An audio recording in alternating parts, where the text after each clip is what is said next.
ninauza nyanya na nyanya tu naipimiwa gorogoro, nikianza kuleta gredi ama kuleta gari mzima Baba, hii kanisa nitatoa hizo magunia, nitaweka triple hapa kando. Keuva maomba unibariki Mungu Baba, naomba sitakosa kanisa Jehova. Wakisikia hakosi kesa, akisikia kuna maombi hakosi, anasema Bwana naomba ukanibariki kanisa dai, nyumba yako hata madhabahu nitaweka tiles Baba, hapa chini nitaleta simenti nitaweka Bwana, wakati utaniinua. Haleluya. Mungu akiwa mbinguni anasikia maombi yako na machozi yako. Kidogo kidogo Mungu anakubariki, Mungu anaanza kubariki, Mungu anabariki mtu. Biashara vinainuka. Na shetani ni nani? Nafikiria alikufa? Hapana. Haleluya. Ushirika hauko unakosa ushirika wa siku ya Jumatano, kwa sababu biashara imeinuka. Mtu anakuja na kuambia Igale ndiye yako ba Igale na kuanga Jumatano, soko ya Igale. Sasa Jumatano ndio vinakulia sawa sawa. Ndio vinakulia sawa. Ndio mapema Jumatano ulikuwa unafika kanisani mapema. Jumatano mapema uko wapi? Sokoni ndio unatandika. Ile machozi yako ile ndio umebarikiwa. Sasa hiyo haya Jumapili ulikuwa unakuja asubuhi. Unaanza ukuta saa 4, saa 5 ndio unakuja. Haya sasa paasha yako ilikuanga hapa ya sehemu ya 10 inaseeka bila kuguswa.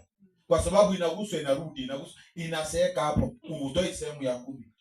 Hapo mambo inaanza. Wacha nikwambie vile Mungu anafanya. Jina la Bwana lipewe sifa. Mungu vile uliomba na anakubariki. Ukikula shilingi 10 ya sehemu ya 10, kule mbinguni wanaandika deni. Unaandikiwa deni. Uko na deni ya Mungu shilingi ngapi? 10. Aya, kama ungetoa 1,000, mbinguni unaandikiwa deni ya 1,000. Kama sehemu yako ya 10 ungetoa 1,000, unaweka mwaka mzima, inapatikana umekuwa na deni ya Mungu shilingi 50,000. Sasa mbingu inakaa kikao, inasema pesa zetu lazima tunasidai. Si biashara imeinuka? Biashara imeinuka. Haleluya. Kidogo unaweka mzigo kwa gari, unaenda malaika anasimama kwa barabara, sio kusimamisha, anakata gari mguu, gari yote mtoni, na mzigo yako yote chini anakuwa begete igoro, tunamwagika mto, na hakuna mtu anakufa. Nyanya ulichukua 10,000 ama 10,000 ama 20,000, zote zinaenda, umeanza kuisha. Na sasa hiyo ndio unakumbuka wa mchungaji, niombe.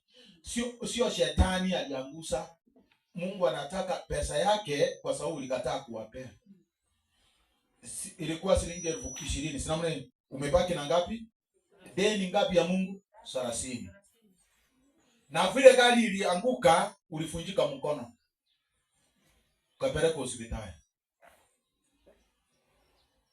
10,000 zimekuwa ngapi?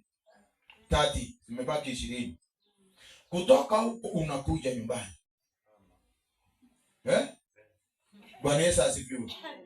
Kufika nyumbani siku chache, mwezi moja, tena mtoto sinaenda tena, sinaenda mpaka sikifika 50,000 ile deni. Ajali na shida zinaisha, unabaki vile ulikuwa. Hivyo ndivyo inakuwa.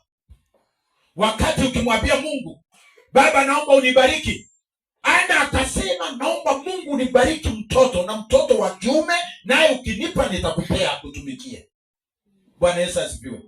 Ni wangapi wamewaitoa ahadi ya kwamba Mungu ukinibariki nitakutolea? Ndio maana mafanikio hayatokei.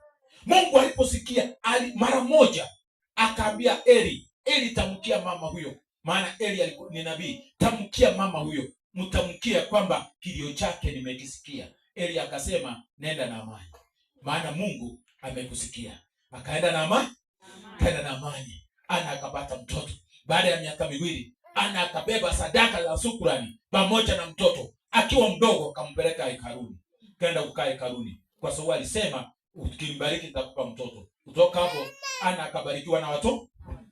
Bwana Yesu asifiwe. Ukiona changamoto katika maisha yako, wacha kuona vibaya, wacha kukemea mashetani, wale mashetani yako ya kusukume mpaka ufikie Mungu, kwa sababu ukikaa tu hivyo utasahau. Haleluya. Neno lenye nguvu sana. Bwana Yesu asifiwe. Neno lenye nguvu sana. Haleluya. Bwana yako anaweza kuwa ni Penina. Bwana mume wako anakuwa ni Penina. Bibi yako anakuwa ni Penina. Kamtoto kamoja, uko na watoto 5, kamoja kanatokea hapo kanakuwa Penina. Nikisidhani nikabaya, nikanakusukuma, mara kamefanya hii, mara kamekamatwa huko, mara ni wapi huko, mpaka unakimbia, unatafuta watumishi wa Mungu wa kuombea, unawatafuta, unalia usiku na mchana, kwa sababu kale kamtoto kanakusumbua. Katakusumbua ili ya kwamba ukamfikie nani? Pigia Bwana wetu makofi mazuri. Amen. So kwa hivyo wacha Mungu wa Israeli awabariki. Asante kwa ajili ya neno. Sasa tunaingia kwa darasa letu. Tulisema kwamba hii kikundi cha kuanzia youth na wale wengine mtaenda kwenu.